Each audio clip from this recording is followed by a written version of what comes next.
12 days na lang, Pasko na. Saya at pag-asa ang hatid ng pailawan ng Christmas display sa Dagupan City. Habang nagsilbi namang Santa's Sleigh ang isang trend sa Chicago. Narito ang report.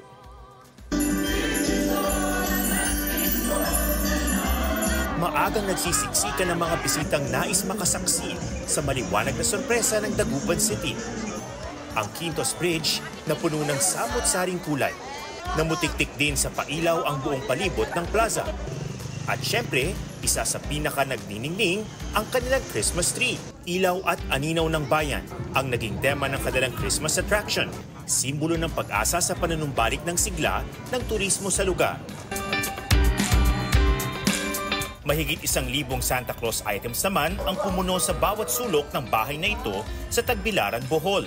Mula sa miniature hanggang sa human-sized Santa Claus, meron sila.